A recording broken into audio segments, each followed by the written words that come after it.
بسم اللہ الرحمن الرحیم نحمدہ ونصلی علی رسولہ الکریم اما بعد۔ پیارے پیارے بچوں، ننھے منھے پھولو، اللہ تعالیٰ آپ سب کو ہمیشہ خوش رکھیں۔ الاحسان اکیڈمی والے چچا کی طرف سے السلام علیکم ورحمۃ اللہ وبرکاتہ۔ پیارے بچوں، ہماری کہانی چل رہی ہے مسجد اقصیٰ اور فلسطین۔ اس کے 5 حصے ہم سن چکے ہیں، آج ہے اس کا 6واں حصہ۔ پیارے بچوں، حضرت عمر رضی اللہ تعالیٰ عنہ کے زمانے میں صحابہ کرام مجاہدین جہاد کرتے کرتے، علاقے فتح کرتے کرتے بیت المقدس کے پاس پہنچ گئے اور اس کو گھیر لیا اور 6 مہینے اس کا گھیرا رکھا۔ وہاں عیسائی قابض تھے۔ پھر عیسائیوں نے ان سے کہا کہ بھئی ہماری بات سنیں، آپ لوگ مسلمان ہیں، آپ کہتے ہیں کہ ہمارے نبی آخری نبی ہیں، اور آپ یہ بھی کہتے ہیں کہ اس وقت آخری نبی کے دوسرے خلیفہ کا زمانہ ہے۔ تو اگر آپ لوگوں کی یہ بات سچی ہے تو پھر ہم آپ کو بتاتے ہیں کہ ہماری کتابوں میں لکھا ہوا ہے کہ جب آخری نبی آئیں گے اور ان کے دوسرے خلیفہ کا دور ہوگا تو ان کے دوسرے خلیفہ مسجد اقصیٰ کو، بیت المقدس کو فتح کر لیں گے۔ جب آخری نبی آ جائیں گے تو پھر اس جگہ پر حق ان کا ہوگا، باقی سب کا حق ختم ہو جائے گا۔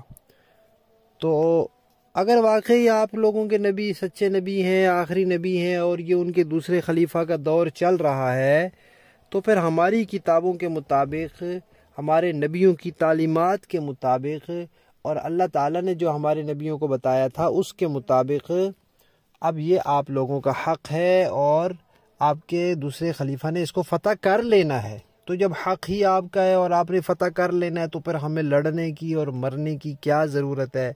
آپ اپنے خلیفہ کو بلائیں، ہم دیکھیں گے ہماری کتابوں میں آپ کے دوسرے خلیفہ کی نشانیاں لکھی ہوئی ہیں، اگر وہ نشانیاں پوری ہوں گی تو ہم یہ بیت المقدس آپ کو دے دیں گے۔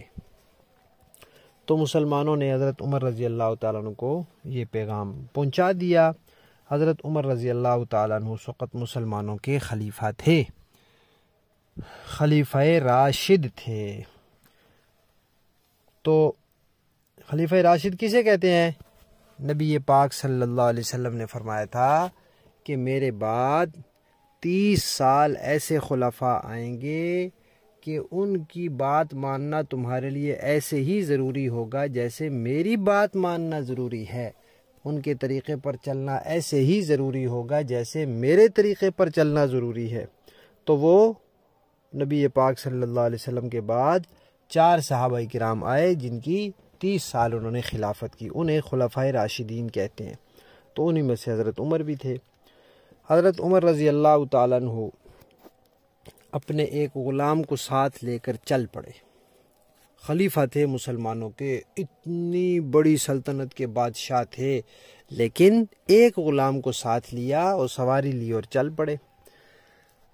اور کپڑوں کا جو جوڑا پہنا ہوا تھا وہ بھی مدینہ شریف سے بیت المقدس پہنچتے پہنچتے وہ کئی جگہ سے پھٹ گیا، پھر اس کو انہوں نے سیا، پیوند لگائے، اور سواری ایک تھی تو انہوں نے یہ طے کیا اپنے غلام کے ساتھ کہ کچھ راستہ میں بیٹھا کروں گا سواری پر، آپ پیدل چلیں گے، پھر آپ بیٹھا کریں گے، میں پیدل چلا کروں گا۔ تو اس طرح کر کے وہ وہاں پہنچے۔ جب وہاں پہنچے، قریب پہنچے، تو حضرت عمر رضی اللہ تعالیٰ عنہ کے پیدل چلنے کی باری آ گئی اور غلام کے سواری پر بیٹھنے کی باری آ گئی۔ تو غلام نے کہا کہ جی باری تو میری ہے، لیکن میں اپنی باری آپ کو دیتا ہوں، آپ سوار ہو جائیں، لوگ کیا کہیں گے کہ خلیفہ پیدل چل رہا ہے اور غلام اوپر بیٹھا ہے۔ تو حضرت عمر نے فرمایا نہیں، آپ کی باری ہے، لہذا آپ نے ہی اوپر بیٹھنا ہے۔ تو وہ اوپر بیٹھ گیا۔ حضرت عمر رضی اللہ تعالیٰ عنہ آگے رسی پکڑ کے چلتے رہے۔ اب وہاں پہنچ گئے تو وہاں اس وقت عیسائی تھے، انہوں نے دیکھا، حضرت عمر کو دیکھا، یہ بھی دیکھا کہ سواری کے اوپر بیٹھے ہوئے ہیں یا چل کر آ رہے ہیں، یہ بھی دیکھا کہ کپڑوں کو کتنے پیبند لگے ہوئے ہیں، ساری نشانیاں انہوں نے دیکھی۔ تو اس کے بعد انہوں نے کہا جی بالکل ساری نشانیاں پوری ہو گئی ہیں، اس جگہ پہ آپ کا حق ہے، ہم لڑنا نہیں چاہتے، ہم یہ چابیاں آپ کو دیتے ہیں، یہ آپ کو علاقہ دیتے ہیں، صرف ہمارے ساتھ معاہدہ کر لیں۔ تو پھر انہوں نے معاہدہ کیا، انہوں نے کہا جی ہم یہاں رہیں گے، ہمارا جو عبادت خانہ ہوگا ہم اس کے اندر اپنی عبادت کریں گے، اس سے ہمیں کوئی منع نہیں کرے گا، لیکن یہودیوں کو آپ نے یہاں نہیں رہنے دینا، وہ شرارتی لوگ ہیں، وہ سازشی لوگ ہیں، وہ ہمارے نبی کے قاتل ہیں، اور وہ ہر جگہ شرارت کرتے ہیں، شرارت سے باز نہیں آتے۔ تو حضرت عمر رضی اللہ عنہ نے فرمایا ٹھیک ہے، ان کو ہم بھی یہاں نہیں رہنے دینا چاہتے، لہذا آپ لوگوں کو یہاں رہنے کی اجازت ہوگی اور یہودیوں کو یہاں نہیں رہنے دیا جائے گا۔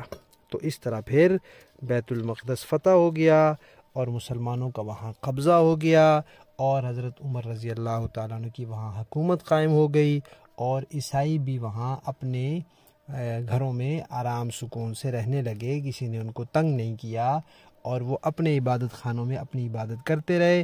ان کو اس کی تو اجازت ہوتی تھی، لیکن اس کی اجازت نہیں ہوتی تھی کہ دوسروں کو ترغیب دیں کہ بھئی تم بھی عیسائی ہو جاؤ۔